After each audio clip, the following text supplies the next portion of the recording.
Good morning, Little Masters, and welcome back to today's Tolkien Times. I'm the Man of the West, also from the Prancing Pony podcast. Join me as we continue this special week of today's Tolkien Times, celebrating the holidays in The Letters from Father Christmas. Now, the 1926 letter is when Tolkien really gets into the spirit of telling fantastical stories about the residents of Cliff House at the North Pole. So much so that I wasn't entirely certain we'll get through it all in just one episode, but I think we might.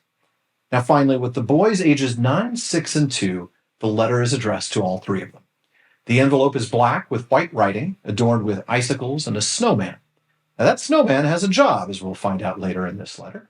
Again, the letter comes from Cliff House, top of the world, near the North Pole. It starts with the familiar but very shaky handwriting of Father Christmas, who explains that he's shakier than normal and then blames it on the North Polar Bear. He writes, "It was the biggest bang in the world and the most monstrous firework there ever has been. It turned the North Pole black and shook all the stars out of place, broke the moon into four, and the man in it fell into my back garden. He ate quite a lot of my Christmas chocolates before he said he felt better and climbed back to mend it and get the stars tidy." I know it takes quite a few Christmas chocolates before I feel better as well.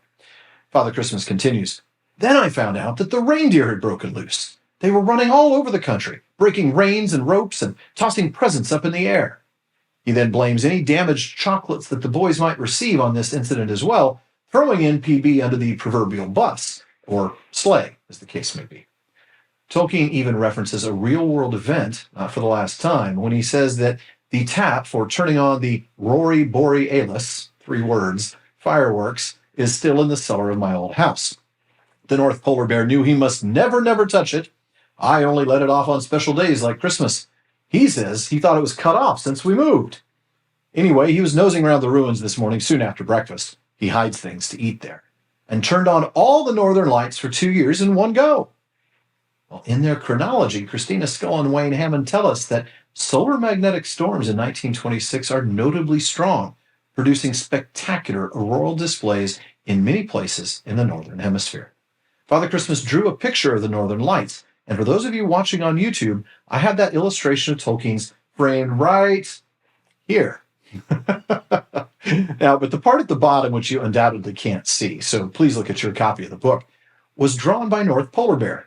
Father Christmas says he spoiled the picture by going and putting a bit of his own about me chasing the reindeer and him laughing. The highlight of this year's letter, though, is undoubtedly the hilarious NPB's insertions. In previous years, he was consigned to the postscript or appeared only in an illustration, but this year he takes center stage. First, he quite literally interrupts Father Christmas's writing, calling the old man rude when it was alleged he couldn't draw with his great fat paws. More than that, he gets his own dig in on Father Christmas when he says that he can write without shaking. Oof.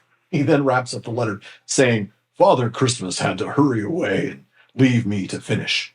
He is old and gets worried when funny things happen. You would have laughed too. I think it is good of me laughing. It was a lovely firework. The reindeer will run quick to England this year. They are still frightened. I must go and help pack. I don't know what Father Christmas would do without me. He always forgets what a lot of packing I do for him." And finally, North Polar Bear explains the white lettering on the envelope, saying, "The snowman is addressing our envelopes this year. He is Father Christmas's gardener. But we don't get much but snowdrops and frost ferns to grow here. He always writes in white, just with his finger." Well, folks, that wraps it up for today in the Letters from Father Christmas. Please join me again one more time tomorrow as we wrap up our time in these wonderful letters. Learn how you can support the TTT by visiting patreon.com/Tolkien Times. You can become part of my content council, join me for a monthly hangout, and get a full bonus episode every week. Again, if you're watching this on YouTube, please go ahead, take a moment, hit like and subscribe. It really does help. Follow or subscribe in your podcast apps if that's where you're listening, and follow @Tolkien Times on social media. And finally, as Faramir says, go with the goodwill of all good men.